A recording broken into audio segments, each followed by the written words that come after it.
Rory, when you compare it to any other time that you've been investing, does this match any other time in terms of what? I mean, I always like to distinguish, there's the AI revolution, but there's the AI CapEx boom. In other words, yes, adoption's taking place, but the scale of the real wow in the last 3 years has been just the fact that the CapEx boom, that the markets and these six deciders have been willing to let the CapEx get so far ahead of the revenue, right? That they've been willing to say, let's spend in aggregate 600 billion of CapEx per year on a market that today, depending on how you add up all the revenues, is yielding $30 to $40 billion in revenue. It's amazing. And anything co-attached to that CapEx boom has just killed it.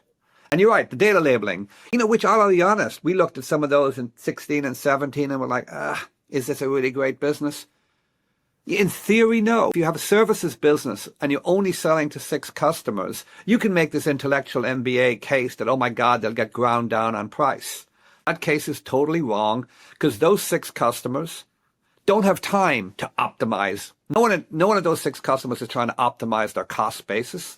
They're just trying to build as fast as they can. And if you're Mercer, if you're Surge, if you're anyone in the line of that, you're just picking up your dollars and stuffing them in your bucket as fast as you can. It feels so nuts to me seeing $100 billion go into an OpenAI, and that as a headline.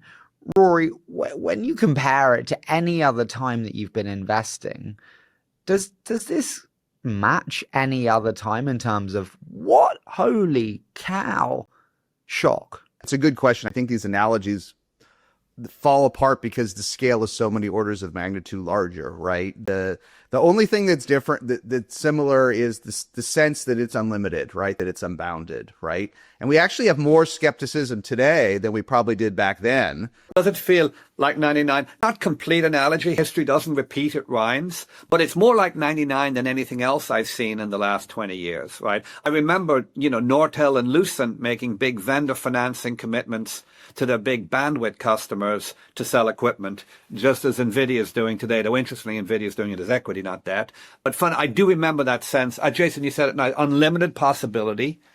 The future's so bright, you got to wear shades. And that just kind of endless belief. And I remember it also collapsing very quickly in 2000, right? Now, to your point, Jason, everything people said at the time was true.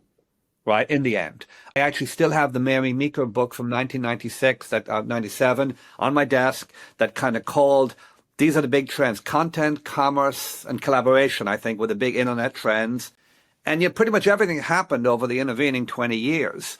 But obviously the time element turned out to be important, and there was like a 5 or 7 year period where the market had gotten ahead of itself and it was a pretty ugly retrenchment. I mean, I think Harry's got a good point. This limitless potential, this is the first time we've seen it back then, right? It's not like other booms. This limitless potential. It's not the cloud boom when we were all locked up in our homes. This is a feeling it could be limitless.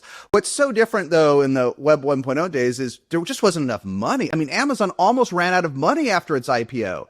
Now, bless their souls, we've got all the leaders running around guaranteeing each other stuff. CoreWeave can now not go out of business. Like in 2000, CoreWeave would have imploded in months because it would have run out of money.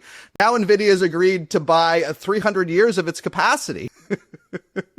Everyone's guaranteeing everyone. So this unlimited capital, yeah, of course, maybe it ends, but that's nothing like the Web 1.0 days.